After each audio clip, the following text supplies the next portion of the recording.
Cybersecurity Centre. That was in response to the fast evolving cyber threats we were seeing from criminals and nation states. And since our creation, we have been working tirelessly to make the UK the safest place to live and work online. At the NCSC, we like to say that cybersecurity is a team sport, because the best way to drive up the cybersecurity of the nation is by working collaboratively with government, industry, academia, and of course our vital international allies. Next week, we will be holding our annual conference, Cyber UK, where we will be welcoming over 2,500 partners and colleagues from across more than 30 countries and 6 continents. We will be discussing how to collaborate to increase our security, drive up resilience to cyber threats, and stay at the cutting edge of technology. But without further ado, I'd like to hand over to the Foreign Secretary, Lord Cameron.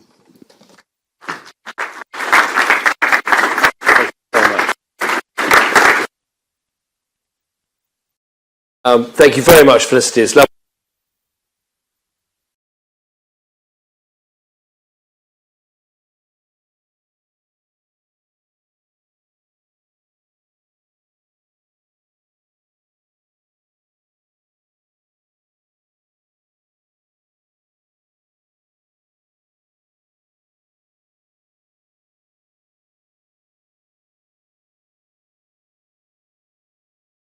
I lead a department working hard to respond to crises, to counter threats, to champion development, and to boost UK jobs. I like to say that being Prime Minister was a great apprenticeship for this role.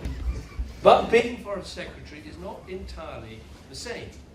Indeed, precisely because you're so often on the road, leading a huge organisation, you must make doubly sure in this job not to confuse activity with action.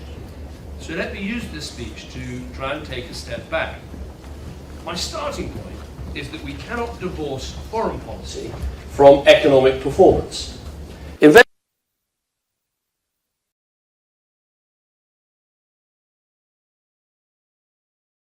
Of your own economy and its capacity for growth and renewal.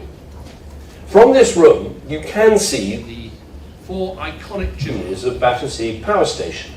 And I can remember standing there as leader of the opposition, launching the 2010 election manifesto.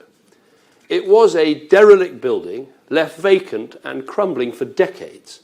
Today, it is transformed, and that's thanks to our drive to secure Malaysian investment and offer determined government support. Hundreds of offices and flats, shops and restaurants now sit beneath those towers, and it demonstrates our continued attractiveness to overseas investors. But nor can we divorce foreign and economic policy from domestic politics. All over the place of political movements that want us to focus. Now, I believe these movements are profoundly wrong.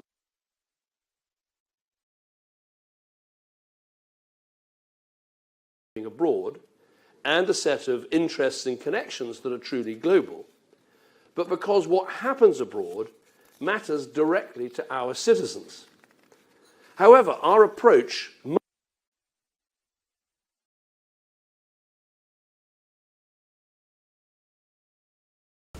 so we can engage with the world and therefore safeguard our national interests.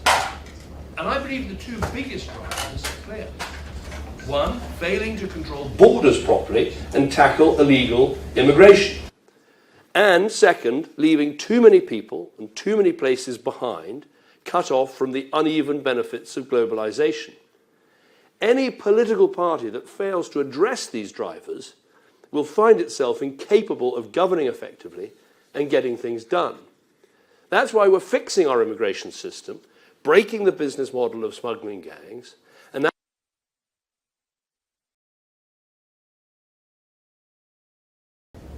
And the role of the Foreign Secretary is not separate from this one. For myself, together with travelling in the Soviet Union between school and university, These were defining events in my political development. As the era of state socialism was crumbling, that sense of optimism, of possibility, was infectious. And contrast that with today. War in the heart of Europe, from Tallinn to Warsaw, Prague to Bucharest, a chill has once more descended across the European continent. Those nations closest to Russia, seeing what is happening in Ukraine, and wondering if they will be next. And not far from Europe, war rages in the Middle East, as Israel seeks to defend itself and bring the hostages home, while innocent citizens in Gaza endure a crisis that will only worsen if aid cannot reach them safely. All this while there are at least 18 conflicts underway in Africa. This is a world more dangerous, more volatile, more confrontational than most of us have ever known. And we need to face up to that fact and act accordingly. Not in a year or two, not in a few months, but now. The courage to act. Returning to frontline politics, what stands out to me is how many reasons are found for us not to act. It too often feels as if the fundamental change in the world has not yet been met, change in how many in the free world are thinking and acting. Both in Britain and in the wider world, there are too many who adopt a kind of defensive crouch. Not just those I've already mentioned who want to pull up the drawbridge, but also those who think we can't act, claiming we've become too weak, not powerful enough militarily or effective enough economically. Or those who won't act, so fixated are they on the risks, be they of escalation, unintended consequences, legal jeopardy, or simply causing offence. Fear of making the wrong choice leads to another meeting or another strategy paper, even when not acting is actually the worst choice of all of this, while, as the Prime Minister said in Warsaw recently, an axis of authoritarian states like Russia, Iran, North Korea and China is increasingly acting together in an attempt to undermine us and our allies and the world order on which we depend. My conviction is that we, with our partners, can choose to make a difference. Entering politics in the 1980s, it was not at all obvious how or when the West would prevail over the Soviet Union. Some urged us to reduce our defences or abandon the nuclear deterrent, but we stood firm and it worked. Similarly, towards the end of my time as Prime Minister, it was not obvious that we could defeat Daesh. Some declared that an Islamic State in control of vast swathes of Iraq and the Levant was here to stay, that an intervention would only see us bogged down in the Middle East. But together with our friends and allies, we drove their so-called caliphate right back. We in Britain and in the wider West, we have agency. The question is whether we have the courage to use it, the courage to act. So how then should we act? I see 6 points which really matter if we're to rise to the challenges that we face. First, we need to make security our top priority. If you want a picture of the dangers in the world, you can actually look right here at home in the last few months. Attacks on our democracy from China, including spying on the Electoral Commission and cyber targeting of our members of Parliament. Reminders of the wide-ranging covert Russian playbook, including a suspected sabotage attack on a warehouse in East London just last week. And as the Director General of MI5 has made clear, numerous Iranian plots to assassinate British or UK-based individuals perceived as enemies of their regime. Again, right here in the UK. As Prime Minister, I was proud to host the 2014 NATO summit in Wales, at which allies committed to spend at least 2% of GDP on defence. And I'm proud to speak here today at the National Cyber Security Centre, which we set up to make Britain the safest place to live and work online. Today, as the threat has grown and evolved, we in government need to do even more to prioritise security. And so we have passed the National Security Act and the new Investigatory Powers Act so we can defend ourselves against espionage more effectively. We've introduced the National Security Investment Act so we can screen investment into our critical national infrastructure. We've prepared the Foreign Interest Registration Scheme so we can bolster our resilience here in Britain against covert foreign influence. And, crucially, the Prime Minister has committed to spend 2.5% of GDP on defence, the biggest investment in defence for a generation. And defence research and development will get at least 5% of the defence budget, so we stay at the cutting edge of defence technology. It is vital we sustain this focus on security, doing whatever is required to harden our defences. Second, we need to be bolder in standing up for what we believe in. The national interest defines our foreign policy. Some try to portray this as somehow unprincipled, as if by putting the national interest first, we will sacrifice important values. I think nothing could be further from the truth. It is profoundly in our national interest to defend those core beliefs: freedom, the rule of law, respect for human rights and human dignity, and to defend the core principles of an open international order: right, not might, sovereignty and territorial integrity, freedom of navigation. These principles are not some mere abstractions, words solemnly proclaimed in the UN Charter, Sustainable Development Goals, or other international agreements. Rather, they are vital foundations for British and global security and prosperity. All of the world's citizens benefit when these freedoms are upheld, sovereignty is respected, and commerce flows freely around the globe. So we, our allies and our partners, must stand up and defend them. Our adversaries openly challenge these principles. They have no qualms at distortions and even outright lies in the media, and they use new tools and techniques to distract and mislead. We must be bolder in combating their poisonous methods of deceit. That's what Britain and America did by publicizing our intelligence before Putin's illegal invasion. It was an unprecedented step, and it made absolutely clear what Putin was planning to do: assault a neighbor without a scrap of justification. We in the West need to undermine and expose the malign networks that Russia uses to spread its lies.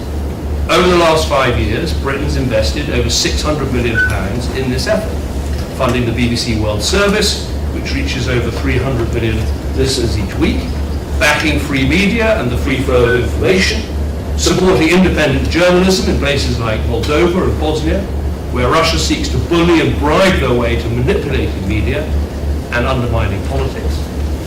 Our adversaries also strive to undermine global trust in these beliefs and principles by attacking our own record. They gleefully accuse the West of double standards. And I think we should be frank in our response.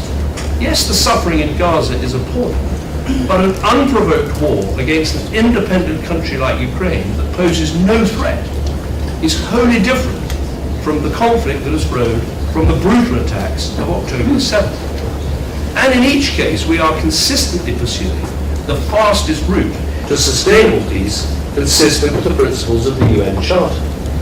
Every country in the world actually cares about principles like sovereignty and territorial integrity. And of course, our adversaries say that we didn't invest in the global south. Nonsense.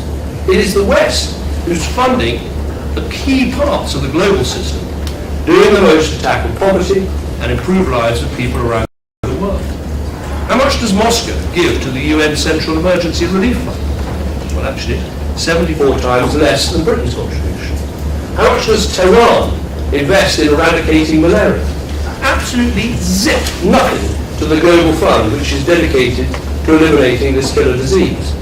Britain is the fund's third biggest donor and has played a huge role in developing vaccines now poised to save many more lives. How much does Pyongyang do to protect our oceans?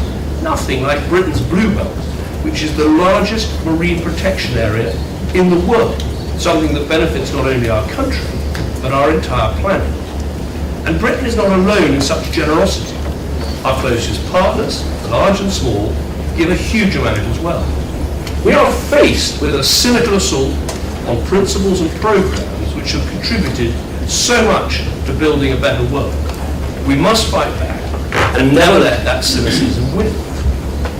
Third point, we need to adopt a harder edge for a tougher world. Pursuing our interests effectively means revisiting approaches to foreign policy born of good intentions and ask if they are truly fitting for the world of today. Prizing consensus over action, not speaking out if it might upset others, avoiding risks. Such attitudes perhaps seem to cost us less in a more forgiving age. But if Putin's illegal invasion teaches us anything, it must be that doing too little too late only spurs an aggressor on. And too often this lesson hasn't been learned. Take the Red Sea, where ship after ship from a whole host of countries have been attacked. While many countries have criticized the Houthi attacks, it is actually only the US and Britain that have been willing and able to step up and strike back at them. Take defense spend in Europe, where still some seem unwilling to invest even as war rages on our continent. Or take women's rights, where some are so cowed by accusations of neo-colonialism that they will not condemn practices like female genital mutilation, ignoring survivors' calls to eliminate it. This cannot go on. We need to be tougher and more assertive, degrading the Houthis' capabilities, making 2.5% a new benchmark for NATO allies' defence spend, and using travel bans to stop politicians voting in favour of FGM in the morning and then hopping on a plane to go shopping in London in the afternoon. And sometimes a harder edge means being honest with ourselves, saying yes, we want to be a country that is ambitious and progressive, but no, we cannot afford to be naive about how best to achieve our goals. So yes, we're open to the world, its people and ideas, but no, we will not permit criminal gangs to decide who can enter our country and undermine voters' trust in our ability to control our borders. By implementing our asylum partnership with Rwanda, we are acting in the national interest. And yes, we're committed to reaching net zero by 2050 and to work globally to support others in meeting their own clean energy ambitions. But no, we will not refuse to grant new licenses in the North Sea for vital oil and gas, nor will we demonize other countries using their own reserves. These things are vital for energy independence from the likes of Putin and part of a responsible energy transition. Again, by taking a proportionate and realistic approach to delivering our climate change goals, we're acting in the national interest. And yes, we support free trade, but no, we're not going to sign a free trade deal just for the sugar rush of the press release. You only get one chance to do these things properly, and it's important to get it right. Via our patient negotiation of trade deals that are real wins, we're acting in the national interest. And yes, again, we believe in free speech and in the freedom to protest. But no, we're not going to shy away from defending democratic values by doing things like updating the definition of extremism to ensure that government does not legitimize those trying to overturn our democracy. Again, we're acting in the national interest. Now, fourth, we need to have a good dose of realism. In a much more competitive world, Britain must suffer no illusions about our place in it. I'm proud to lead the Foreign Commonwealth Development Office, overseeing a diplomatic network in over 160 countries and a development budget of over £8 billion, not to mention our incredible intelligence and security services. I'm representing effectively a nation with a sovereign nuclear deterrent, permanent seat on the UN Security Council, and a web of connections all over the world. But Britain is not a country like the US whose every decision we make changes the world. There are vital areas where our action is decisive, but often we're a state whose decisions and adept diplomacy can influence the approaches of others. Realism is not defeatism. Having less influence than the global superpower does not mean having no influence at all. While away from frontline politics, I heard a comment by a leading CEO that struck me ever since. Britain, he said, is big enough to matter, but small enough to be nimble. And that seems right to me. He was talking about regulation, but it can apply in so many other contexts. And it is an apt mantra for the modern world in which new powers are emerging, and what matters is building coalitions to get things done. Why does Ukraine call us their number one ally? Not just for the level of our support and the speed at which we delivered it, but it's how we've galvanized others. I vividly recall my experiences in 2014. Imposing even some sanctions on Russia required painstaking negotiation. But gradually, we made the case for going so much further. We've imposed unprecedented sanctions with our allies. We've provided game-changing kit like long-range missiles and battle tanks with our allies. We've sustained support for Kyiv into a third year of war. Once more, following the vote in Congress, with our allies. And we're now maintaining our military support to Ukraine, £3 billion a year until 2030 and beyond if necessary. And again, calling on our allies to join us in that pledge. To persuade, we also need to be active. A fortnight ago, I became the first Foreign Secretary to visit all 5 Central Asian states and Mongolia. In a more contested, more competitive world, Britain needs to get out there and compete. We need to say to potential partners all over the world, if you want to make that choice, to be more open, be more independent, we can help you make that choice. We're fortunate in Britain that English is the world's global language. For young people, speaking English acts as a passport for success, giving an edge in areas like business and finance, law and diplomacy. That is why, for instance, Mongolia, extraordinarily big, bordering Russia and China, has made the extraordinary but brilliant decision to make English their second official language. Ukraine has launched a program so that all their civil servants can learn it. This is a great advantage for Britain, an opportunity to get the world speaking our language in both senses of that phrase. But sometimes we seem almost hesitant to recognise just what a vital tool of influence the English language can be. 60 million people from almost every country in the world use the British Council's free Learn English site. I've expanded the British Council's online teaching offer in Central Asia. And today I can announce a new £1 million programme for the Council to teach English to Ukrainian civil servants. But this should be only the beginning. I believe it should be a core part of our foreign policy and the Foreign Office's mission to lead this global change. We will champion learning the English language around the globe, this year, next year, long into the future. It is a battle which we are winning, and if we turn up and properly fight it, we'll win it faster and better. There's a fifth point, a recognisably British attribute, but which we can sometimes fail to recognise in ourselves, and that is the need to be ruthlessly practical. As was observed about one of my predecessors, Ernest Bevin, he combined, and I quote, a powerful sense of direction rooted in moral principle with a streetwise pragmatism in choosing the best route forward. And the result, NATO, speaks for itself. He focused on delivering a strong, united, defensive alliance, rather than hoping a newly formed UN alone would ensure our security.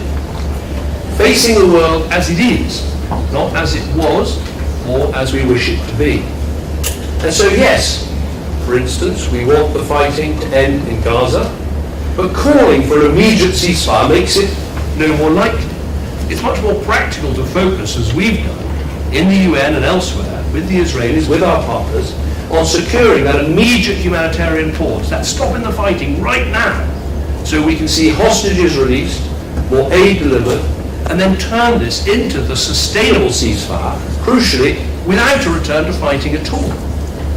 And yes, again, ruthlessly practical, we support multilateral reform because we want the UN and organisations like the WTO and the World Health Organization to succeed, but we're also increasing our support for other, more nimble organisations that can have an incredible impact on the ground, like Gavi, the Global Alliance on Vaccines and Immunisation, or on the Global Fund that does so much brilliant work on diseases. And yes, we made our biggest ever contribution to the Green Climate Fund to tackle climate change. But we're also trying to make it easier for those small island developing states to access this fund, helping friends across the Caribbean, who I was meeting with yesterday, and friends across the Pacific, like Samoa, host of this year's Commonwealth Summit, to tackle climate change. I could add two personal examples of being practical. Yes, I supported remaining in the European Union, but I'm now laser-like focused on ensuring that Britain and the EU have the best possible relationship, not as members, but as friends, neighbours and partners. And I'm doing all I can to ensure Britain invests in new partnerships, such as the CPTPP, Trans-Pacific Partnership, a trade deal with one of the fastest growing regions of the world, the Indo-Pacific. And yes, I'm a passionate believer in the power of aid and proud of my role in helping to design the Sustainable Development Goals and boost Britain's aid spending. But with our overseas aid budget under pressure, I'm also proud to have led the department in publishing a groundbreaking international development white paper and pressing for reform of the multilateral development banks and greater cooperation with the private sector so that others can also step up and provide the massive funding that's going to be required to see those SDGs through. Finally, we need to demonstrate political will and strategic patience. It's not enough merely to wish for a better world and hope for the best, nor can we let talk of past failings or present risks paralyze us completely. We in the West need to see things through and see them through together. Our adversaries today know all too well our underlying strengths. They see that the economies of Ukraine and her partners, they outmatch Russia's by around 25 to 1. They can see that Sweden and Finland turn to NATO, an alliance that defends territory, not one that takes territory, at a moment of great uncertainty for those countries. They can see the flow of talented people. They head in our direction, right from across the globe. But they think they've honed in on our greatest weakness. They believe it is they who are more determined to succeed, that they can outlast us, they can endure more pain, they can make more sacrifices. We are in a battle of wills.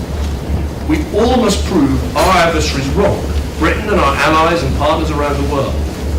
We need to outcompete. The upcoming NATO summit must see all allies on track to deliver their pledge made in Wales in 2014 to get to that 2%. And then we need to move quickly to establish 2.5% as the new benchmark. We need to out-cooperate. Investing in old alliances that have served us well, the transatlantic bond, our many friendships in Europe, the Five Eyes partnership, the G7, NATO, the Commonwealth.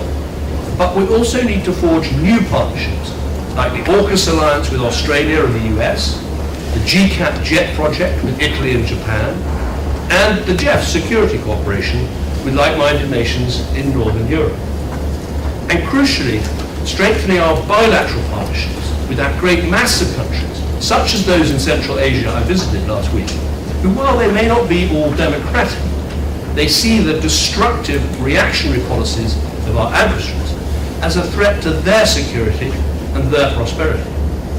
And we need to out-innovate, using the legal route before us to use frozen Russian assets for the benefit of Ukraine, and leaning into the modern technology that fuels both operations in this building and much of the modern economy, as the Prime Minister did so skillfully by hosting the AI Safety Summit last year. Now, I know from experience it is not straightforward to deliver these points. Dissonant voices press for different paths, easier to tread in the short term, even as they store up problems for years to come. But I'm not disheartened. History is not preordained. I'm often reminded this as Foreign Secretary. Entering my office, I pass portraits of all those predecessors, and the world of today looks very different from that of Bevin and Eden, Grey and Salisbury, Canning and Castlereagh. Yet each faced times of challenge and change. And looking back, one can detect common threads, fundamental traditions in how they acted in response.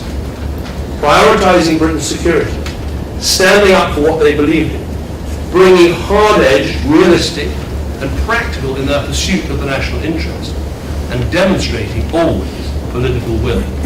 The past cannot tell us what to do today, but it can certainly give us some guidance. Today we're being tested yet again, in both foreign and domestic policy, in Britain and the wider West. We are at a crossroads. If we make the right choices, act now, a bright future awaits us. But if we hesitate, our adversaries will write our future for us. So we need to show courage. The courage to determine our own destiny, the courage to rise to this moment of peril, the courage to act. Thank you.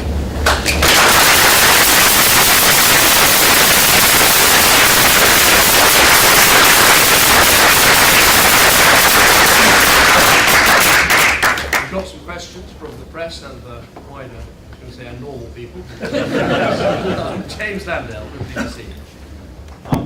I don't think there's a microphone, so I'll just speak loudly. I'm sure that's fine, but is there a microphone anywhere? Just speak loudly. Speak loudly. Speak loudly. The BBC is reporting this morning that the Saudi government is using lethal force to clear land to build its neon city in the desert. What do you think about this? Is this a good place for you to start with your more courageous, hard-edged foreign policy, where you have the guts to defend British policy and values? And secondly, if I may, now that the Americans are delaying arms sales to Israel because of their concerns about Rafah, will the UK follow suit? And if not, why not? Okay, thanks. Well, first on Saudi Arabia, I've only just seen that report, so I'd certainly want to go away and look at it. But yes, fundamentally, Britain has a very strong relationship and partnership with Saudi Arabia. It's in our national interest, and we should have that relationship. I was there only a week ago, discussing with them in detail how do we try and bring peace to Gaza, how do we work on a long-term solution, what role can they play, what role can we play. It's only by being in the room can you have those discussions and lean in and have the courage to act and get things done. But at the same time, if there are issues on human rights or anything else, we don't stand back from raising them, and would do in this case when we get to the bottom of what's being alleged, as we do in others. On the issue of arms and Rafah and everything else, I'll make a number of points. First of all, I think there's a very fundamental difference between the US situation and the UK situation. The US is a massive state supplier of weapons to Israel. We do not have a UK government supply of weapons to Israel. We have a number of licenses, and I think our defence exports to Israel are responsible for significantly less than 1% of their total. So I think that is a big difference.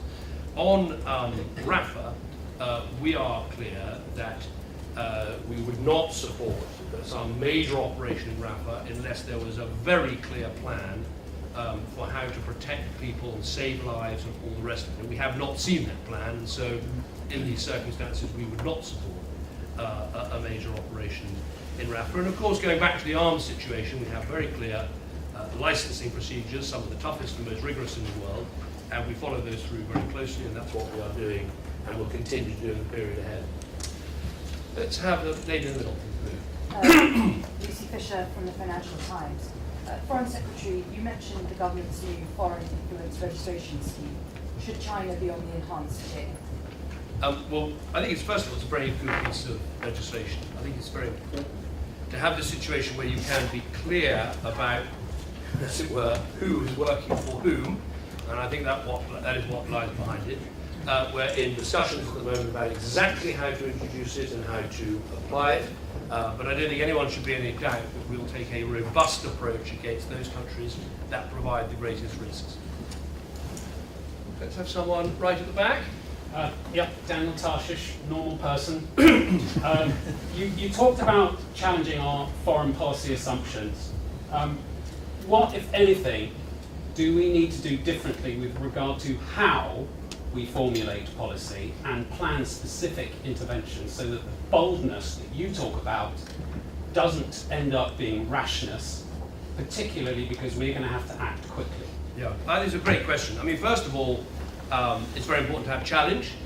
Whenever I speak to colleagues in the Foreign Office, FCDO, I invite challenge. I think it's really important that, I remember my first experience of sitting around a table, it was with the Chancellor of the Exchequer at the time in the 1990s, and I remember being incredibly refreshed by how, the most junior civil servant or special advisor would speak up and challenge and say, don't do this, why are we doing that? I remember there was one particular guy who was particularly outspoken, never seemed to have a cigarette out of his mouth, because that was the days, and was taking on the Chancellor and arguing with him vigorously, and it turned out that person was Jeremy Haywood. So that's the finest traditions of the civil service, challenge, that's the first thing. Second thing I'd say is there's enormous talent. I can't speak for every department, but I see in my own department when I meet ambassadors and high commissioners and staff in all the different departments, there's huge amounts of talent. I think, though, the one thing where I think we can try and do better as an organisation is, I think analysis is fantastic, I think policy development is very good, but often it's about building programs. Maybe this is something we can build on the DFID experience in the FCDO, is that analysis and policy takes you so far, but it's actually the programs and initiatives and following them through and making sure they happen, which I think is somewhere where all government departments can do better, and we're looking at that. But you're right, acting is important, but challenge is important so that you act in the right way, and hopefully we'll get that balance right. Let's have Paul McNamara from Channel 4. Sorry, my voice won't be quite as booming. President Biden has said that Israel has not yet crossed a red line. What's your red line? Is a ground invasion of Rafah past that red line? And if that does go ahead, what then? What do you do then? The red line for us, first of all, take a step back, and it's still worth making the point that Israel has a right to exist, a right to defend itself, and as we're sitting here in this lovely, comfortable place, Israel still has over 100 of its citizens,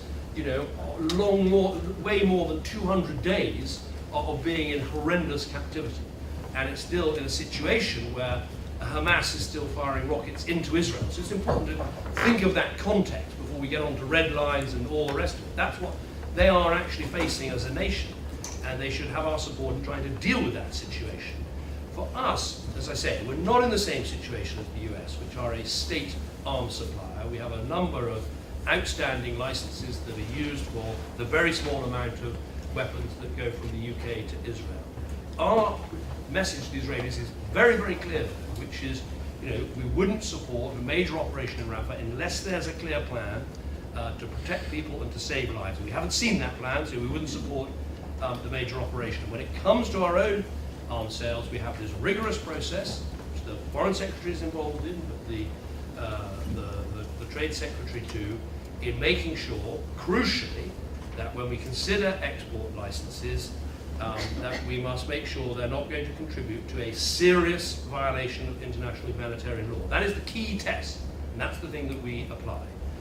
So that's the approach we're going to take. Let's have one more from here, and then I'm going to take Jason Groves from the Daily Mail. It's Marshall from the National Science Centre, and you spoke about security being one of the key priorities, and here at NCSC, we really focus on building resilience in the context of kind of changing state threat picture.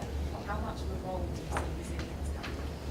I think when we talk about defence and security and protection, I think the whole point is it's going from everything from the defence budget itself all the way through. We harden our own defences, whether that's critical national infrastructure, whether it's safety online, whether it's being able to defend against cyber attacks.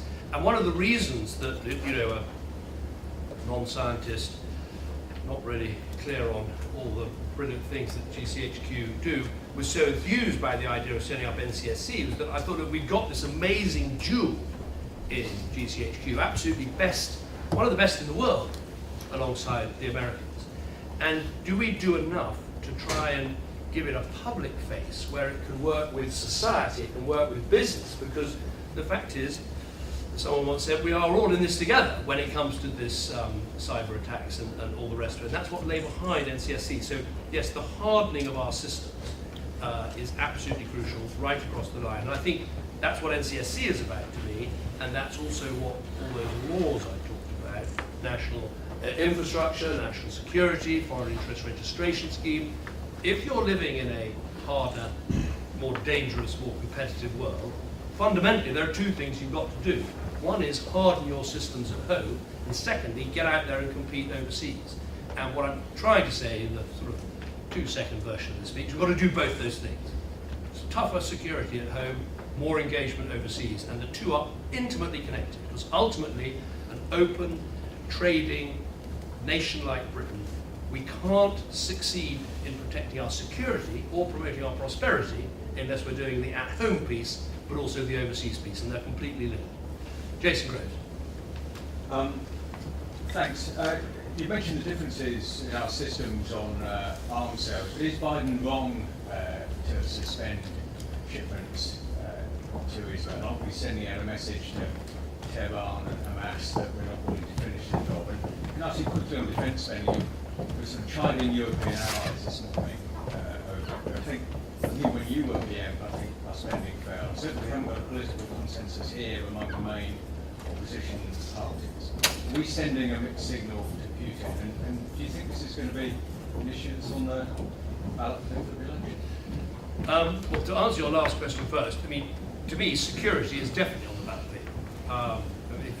If you ask me what's the most important thing we can do right now as a country, it is to enhance our security. That is to spend more on defence, to build up our alliances, to work with our partners, to seek out new allies, to harden our defences at home, to protect ourselves against cybersecurity, to invest in our intelligence services. All of these things are about recognising the world has changed quite fundamentally compared with a decade ago, and the biggest need, in my view, is security.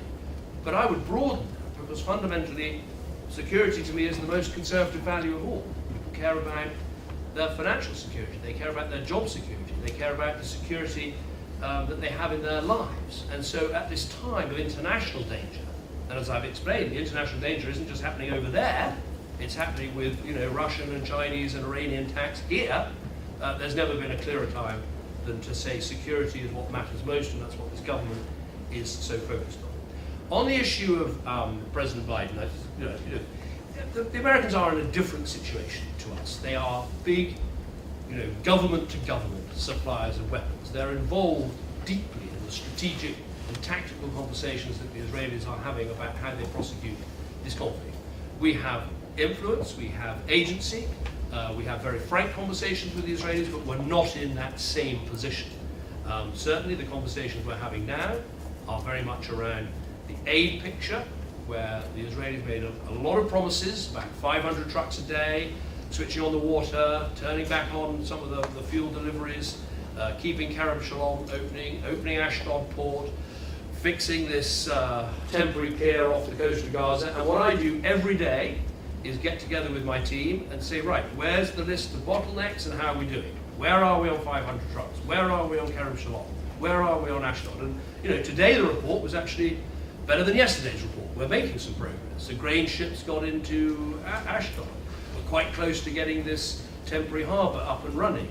Rafah was shut because of the operation. Now it's reopening again, and we're hoping trucks are going to get going again. So we're in a different position. It doesn't mean we have no influence, but it means we use our influence in two ways. One, hammering on about aid, because we've got to hold the Israelis to their promise to flood Gaza with aid, but also saying when it comes to the conflict and the way they're fighting the conflict, they must align with international humanitarian law, because that is the right thing to do for a civilized rule of law democracy, but it's also vital for us because if they don't comply with humanitarian law, particularly in the way that weapons are used, then that would put us in a different situation. So that's the situation there. On defence, look, on the last 14 years, Britain never slipped below 2%. We were a 2% nation all of the time I was Prime Minister and beyond.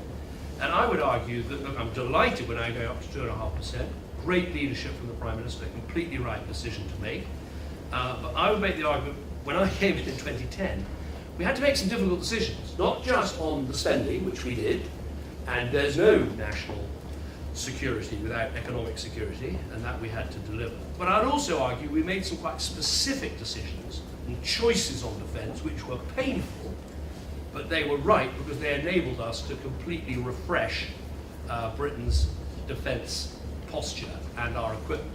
During my time, effectively, we've delivered 2 aircraft carriers, the Type 23s, the Type 45s, the Joint Strike Fighters, the Typhoon aircraft, the A400Ms, the C-17s from America, the new Chinooks, a whole lot of new equipment for our army. There's a massive change in what we actually delivered, and that was partly because we did make some difficult decisions. I mean, it was agony to have a gap when we didn't have an aircraft carrier.